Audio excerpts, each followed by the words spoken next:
I'm thrilled to be introducing our keynote speaker, Dr. Elizabeth Coleman. She recently has been on a media tour, so you may have seen her in your social media feeds. You may have seen her when you turn the TV on. She's been on everything from Oprah to Good Morning America and Today Show and all of the outlets in New York. But you know, Dr. Coleman does more than just advocate for women's health. She's dedicated her entire medical career to saving women's lives. She's an award-winning, internationally sought-after clinician and physician scientist.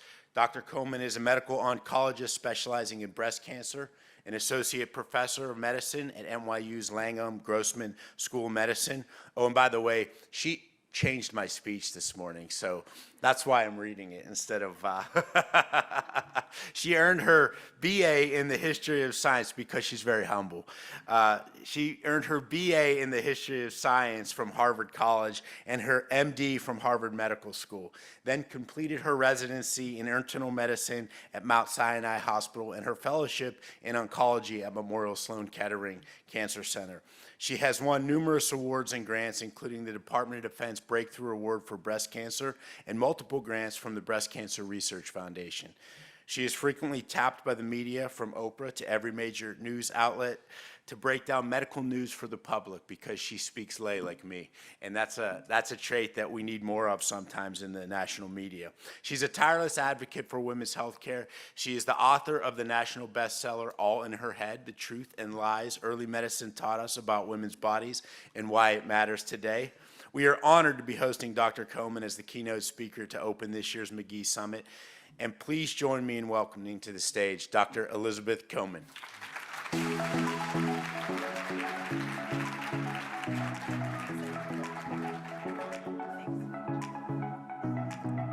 All right, well, you didn't add to the intro that I love hip hop, so, you know, next time I come, we're gonna like bring a little Biggie for the crowd here. Anyway, oh, I'm in the, where are my, oh, my slides are, hold on. I said I was all queued up. This thing advances them? Oh, great, okay.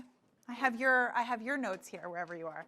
Okay, anyway, I am super excited to be here. Thank you to everybody for having me and for the abbreviated intro, because I didn't want the litany of all the awards and all that bores us all.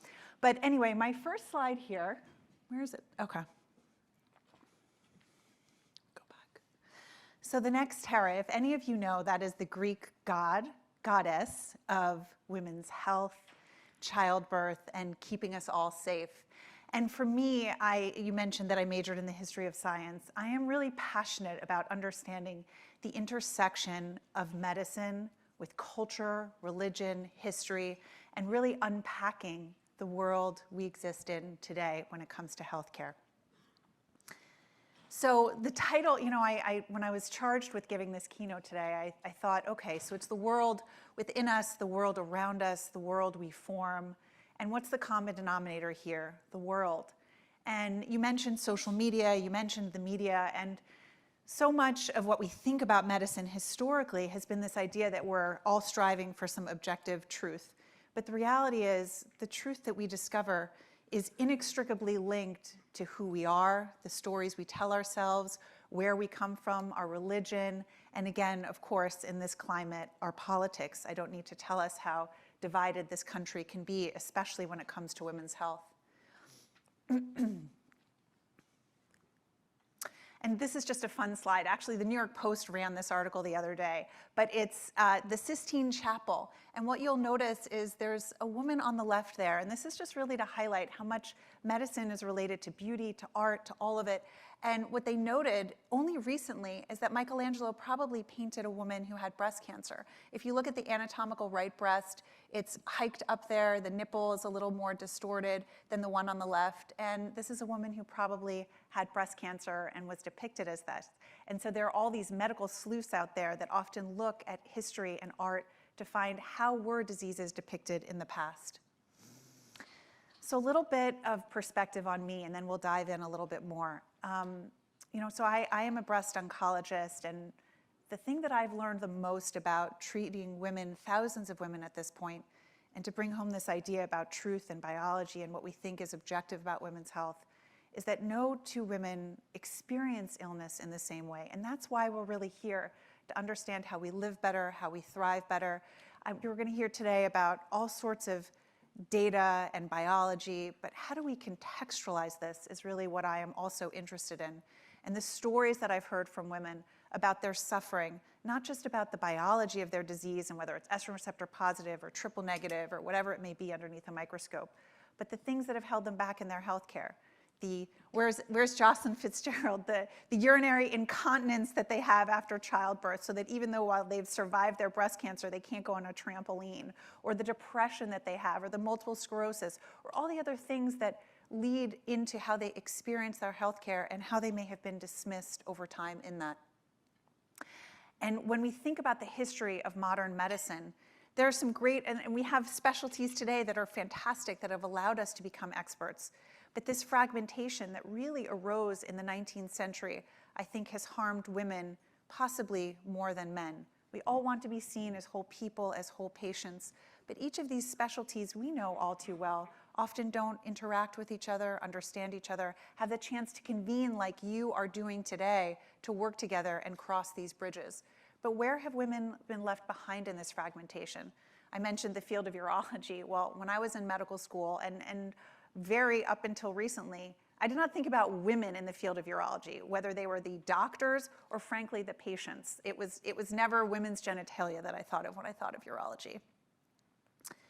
And so, as we all know, women's health, and I say this kind of flippantly, but it's not just our boobs and our tubes, but when you think about what many of us learned in medical school, it's the idea that gynecologists should be the ones taking care of women, when in fact, whether you're a gastroenterologist or a cardiologist, we are greater than 50% of the population, we are not small men, and we all know in this room that our biology is significantly different. But what has this fragmentation led to? We were talking about this a little earlier. So I would argue that there's an incredible amount of arrogance in medicine, this ivory tower sense that, people are going to come to these death by PowerPoint conferences, not this, hopefully you're not bored by me and my PowerPoint, but I speak at, whether it's like the American Society of Clinical Oncology, American College, blah, blah, blah, blah, blah, blah, blah, but what information does the public really have? They're on Instagram, they're on Facebook, they're on TikTok, and who are the primary consumers of this information? Women, because I think we have fragmented our care and not really allowed for the type of communication that women need and the care that they need in the doctor office.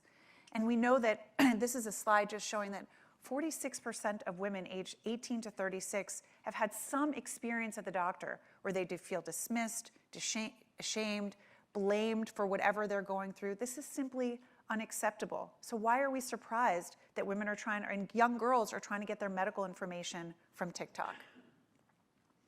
And I would argue that it leads to this sense of chasing wellness. And we were talking earlier about, there's a great article in the New York Times about the wellness industry recently, about $480 billion. I don't know if that's a number that I'm remembering. Whatever it was astronomical and it was absolute madness. Imagine instead of putting this money towards unproven theories and sham treatments, that we actually put it towards the research that would advance women's health.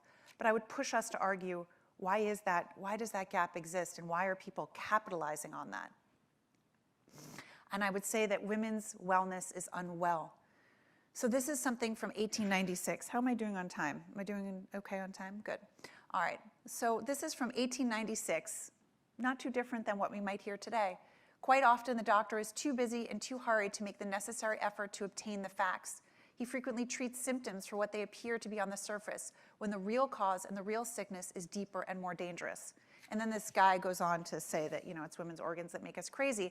But the point being that, read the first part. This is what people feel like when they go to the doctor's office today. When they have 15 minutes with their doctor, they don't feel seen, they don't feel heard. And of course, why are we surprised then that there's this massive industry to fill in these gaps, particularly for women? So historically, what gets marketed to women? I'll be brief here, but on the left is this is for constipation, a clean system in charm and beauty she would have if only she went to the bathroom better. In the middle, this was a compound made by a woman, Lydia Pinkham. These hysterical women, they're crying, they're sobbing, but if they just take her treatment, it's a 98% cure rate. Is this different than what we see on TikTok? Or on the right, this is one of my favorites. She was jewel of a wife with just one flaw. She was guilty of the one neglect that mars many marriages, and Lysol could fix her. This was an ad for Lysol douching. Literally, Lysol was marketed as a vaginal douche to women not that long ago. But think about all the colonics, all the clean juicing, all the juice, whatever. It's not different. So what does equity and equality really mean for women's health? And I would ask us to think about what's the equivalent of the laundry, the cooking, all this unpaid labor, all the unseen work that women do to make themselves feel better, because we have perhaps failed them. We are the primary caregivers, consumers, and decision makers for healthcare. And as Mike introduced me, I did write this book about beyond bikini medicine, really thinking about why is it that this title, All in Her Head, resonated with so many women? When I ask a group of women, including myself, how many of you have ever been told that it's all in your head or you're hysterical for whatever you're experiencing? Almost every woman in a crowd like this raises their hand, including physicians. That's simply unacceptable. So what are some of the gaps that I know that we're all here to think about today? This is Women's Health Access Matters Now. Many of you know this organization that has identified 4 really unique gaps, whether it's autoimmune disease, brain health. I mean, before I wrote this book, I had no idea that Alzheimer's disease was 2 times more likely among women than men. How did I not know that? I'm supposedly a women's health expert. Or that 80% of autoimmune disease are in women, but did I really think about that as a women's health problem? No. And we know that far too many medical students are taught that women's chest pain is atypical. Why are we atypical when we're greater than 50% of the population and it's the #1 killer of women, not breast cancer? This is, so I would, in the last few moments of my talk, I want to just pull it back to, this was from the NIH, right? And we all know that the budget is woefully limited for women's health care. And I was trying to make the point, I was looking for a slide to talk about bench to bedside and how it has to start from the research questions that we ask. Who is part of the world that we bring to the table when we think about women's health? It's all dudes here. Dudes in the lab and then as a dude patient. And I think that was pretty symbolic about what we're missing, because whether it's preclinical studies or bench to bedside in the exam room, too often it's been of mice and men. It was not until 2016 that the NIH even required that clinical studies or preclinical studies in animal models include equal representation of the sexes of the mice that we were working with. So is it surprising in my field then that we have little understanding about how immunotherapy or cancer treatments may differentially affect women versus men? Or that in my field, we are 2 times more likely to ask men about sexual side effects from cancer-targeted therapies than we are about women? In a few more minutes, I just want to talk to you about, what about women's mental health? Women are predominantly overprescribed antidepressants, and that's not to say that we don't need them. But going back in time, I just want to give you a little bit of framework. If I have a few more minutes, is that okay? Yes? Good? All right. So this is Dr. Henry Cotton in the 1920s. He was the most famous, bigger than Freud in the United States. In the 1920s, he had this seemingly brilliant idea, and I would charge our scientists to think about how a good idea goes really frickin' bad. So he thought, well, women are crazy. And we know that when you have a fever, you can hallucinate. So they must have some sort of infection that we can't see. And he was this pioneering scientist. And in this hospital in Trenton, New Jersey, what was he doing? He was removing all of women's teeth because he felt that that was the source of their focal infection that was making them crazy. And when that didn't work, he would remove their gallbladder, he would remove parts of their colons, and maybe if he felt they were not fit to be pregnant, he would remove their ovaries. So this was a good idea gone real bad, and thousands of women had this happen to them. He claimed an 80% cure rate when he had a 30% mortality rate. What about Walter Freeman in the 1940s and lobotomies? This was done absolutely predominantly on women with severe, often life-threatening and limiting consequences. Or the tranquilizers of the 1960s for the anxious housewife. Now she can cook breakfast again, or you can help set her free. You can't set her free. No, we can't set her free, but you can help her feel less anxious. These were ads in medical journals. And what about today? So I had a patient the other day who had menopausal symptoms, and her doctor was just prescribing her antidepressants, as opposed to thinking, well, maybe she's miserable because sex feels like sandpaper, or she has hot flashes. Maybe an antidepressant isn't the obvious Band-Aid to put on this problem for her. And I'll just quickly walk through. Do any of you know the discovery of hormones? This guy on the left, Dr. Brown-Séquard, was famous in France because he was actually the beginning of hormone replacement therapy, but for men. He was crushing up guinea pig testicles and injecting himself with them and claiming that this was the source of his virility. But it started off this path of what's the thing that's going to make men great, ultimately the discoverer of testosterone, and the thing that's going to make women, well, it's whatever's making them batshit crazy. And I said that, yes, batshit crazy, because that's what women were assumed to be. So this binary approach to medicine is what screwed us over to today. We have no idea how to give women testosterone, or if we really should be, or that men actually make estrogen too, and how that may influence their health. So when I have a patient in my clinic where our treatment for breast cancer is effectively castrating women, and this can be women in their 20s and their 30s, we really don't know how to help them as well as we should. And it's only until very recently, up until now, that we've done the appropriate studies to show that intravaginal estrogen is not absorbed systemically and does not actually increase the risk of breast cancer. There's no world where we would be saving men's lives by castrating them, but having them suffer from erectile dysfunction in their 20s through the rest of their life. But that's what we've effectively done with far too many women. This is a diagnosis that was predominant at the turn of the 19th century. Women were told they couldn't ride bikes. Why? And this was in JAMA. You can read my book. It's all over the place. That women's faces would be stuck in a grimace if they exerted themselves so much. So are we surprised that this middle woman here, you know how they described her? As having a bicycle face and developing bulky muscles. Why is it then surprising when I go to my Pilates class that the number one frequently asked question is, will this make my muscles bulky? Will I look, like a dude? Will I look like Hulk Hogan from doing Pilates? Why are we worried about that? What have we taught women about exercise along the way?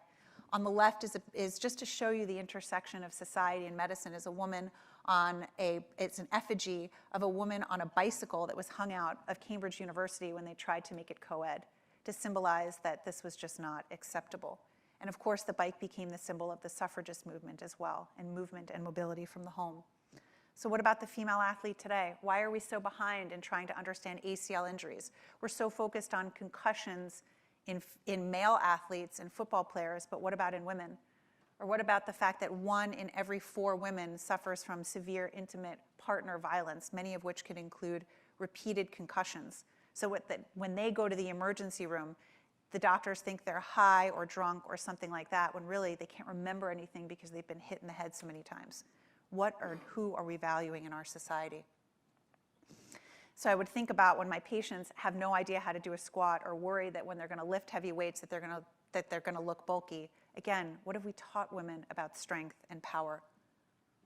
So I'm frequently asked, and I'll finish up here, and I thank you for letting me go over time, what are these 10-step things to wellness? There's no 10-step guide to wellness. If I tell women you got to start getting your mammogram at age 40, but she's scheduling her kid's dental appointment or taking her mother to the cardiologist because no one else is going to, it doesn't matter what I tell women to do for themselves. We know that we need to value women's health, but we need to push our society to do so.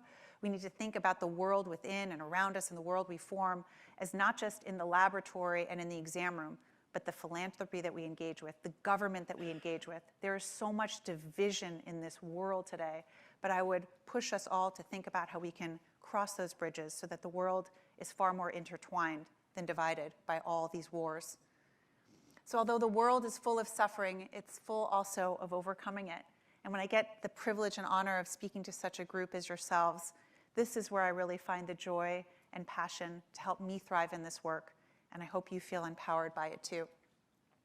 And I would challenge ourselves to tell a different story, especially in these times today, to ourselves about what it means to be a woman, how we value women's healthcare, to our patients in the exam room, to our laboratory collaborators who might have very different frames of references of what they see under the microscope and how they value that. And I really believe that together, you in this room, aligned with the same mission and partnered in it, can be part of changing the world. So thank you so much for your time and having me here.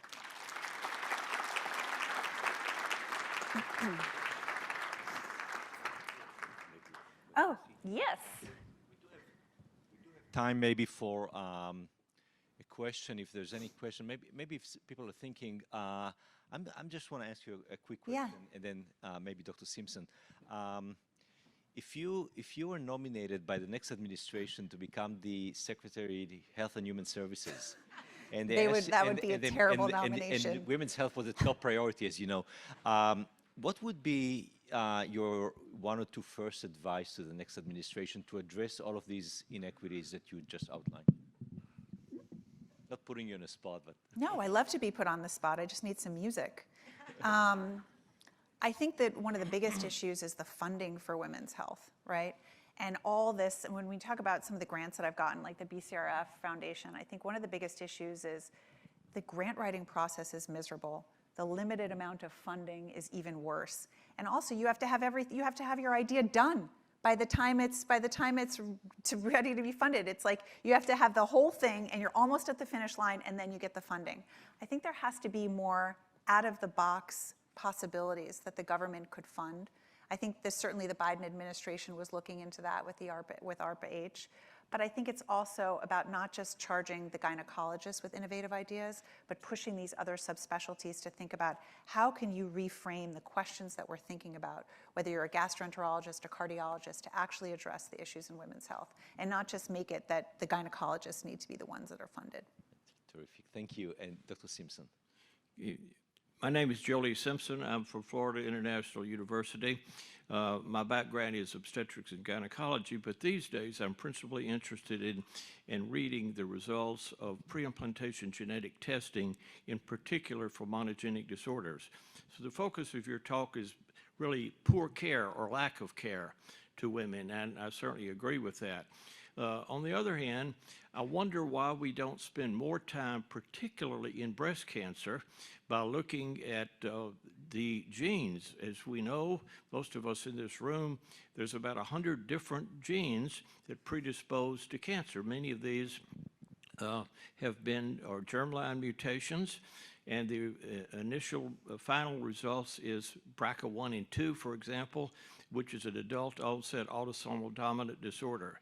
So looking at the push for screening in lots of different areas, I'm still confused about why we have no emphasis saying that particular young women, let's say age 20, if you don't want to start at birth, should be screened for gene panels with 100 different conditions. To me, this is a lot more effective than a bus going around doing a mammogram if you want to run and catch the bus. I think this should have the same emphasis as newborn screening, for example, and a number of different conditions. I realize the ethics, but I would like your comments about when we might be able to prevent cancer by early recognition. Well, I think you just found your new secretary here. It's amazing. Thank you. Well, we're very, very aligned, and I thank you for that. I almost wish I was writing down what you were saying so I could touch upon each point. So over 14,000 women under the age of 40 are diagnosed with breast cancer every year. When it's prevention, I'm not sure that we're at the point of prevention of cancer because, there's all sorts of factors that go into that, but none of us are going to be born with a perfect deck of cards and no increased risk of breast cancer. But you bring up so many critical points about that we don't have good imaging and techniques for women under the age of 40. Most people diagnosed, however, don't have a family history and don't have a genetic predisposition. However, we're clearly missing many, many. Some of the problems include that the lay public, and I'm not blaming them, assumes that it's only BRCA1 or BRCA2, when you point out there are many, many, many more genes. People also assume that family history is only on their mother's side and not their father's side, and that the history of prostate cancer doesn't relate to their history of breast cancer, when of course it does. There's huge cost issues. I am aligned with you. I think we should be testing everybody with genetic panels, but there's cost issues, company issues about whether it's direct to consumer, about how this is going to happen, and do we have enough geneticists to actually guide patients on what to do? Because part of the problem is because we haven't studied enough diverse populations and haven't done this in enough populations, that a lot of times patients will come back with what's called a variant of unknown significance. So when they're looking at CHEK2 or CDH1 or some of these other lower penetrant genes, we don't know, there's a variant there, but we don't know whether it's just the equivalent of inheriting a freckle or whether this is actually a pathologic change to the gene that will increase their risk of breast cancer.